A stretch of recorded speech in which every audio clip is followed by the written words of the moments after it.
On today's video, we talk about, is the Inland Empire still affordable?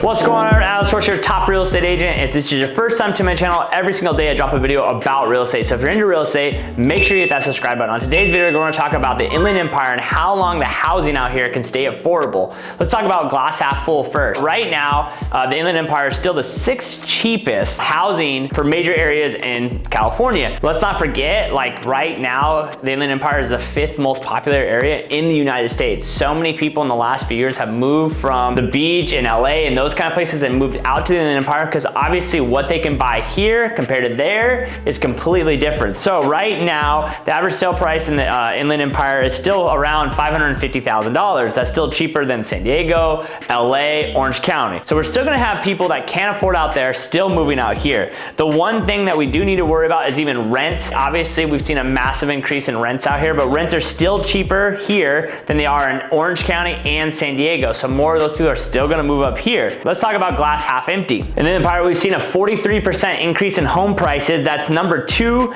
increase in the last 2 years in just California and 8th overall in the United States. What I really think is happening or happened is that, you know, the home prices on the Empire were so low for so long that because people started realizing what they could get out here and they didn't need to work in LA and Orange County because of work, obviously with the massive amount of people coming out here, that's gonna drive prices up, right? Right now, there's only 3,800 houses on the market in all of Riverside County. Let's not forget, back in 2018, we had 17,000 houses on the market. And let's talk about when 2008, when the market crashed, we had over 34,000 houses. So we're so low on the amount of houses on the market that I just don't see prices going down that much. The other issue is what we're gonna see in rents. Rents are so high out here in the Empire, it's still gonna force people to wanna buy. It doesn't make sense to rent when almost the same amount it costs to rent, you can actually buy, even with rates going up. As we move forward, it should be interesting to see what will happen with inventory and rates. I'm really interested to see what's gonna happen if rates are gonna control pricing or inventory. In my opinion, I truly think we have such a demand for housing out here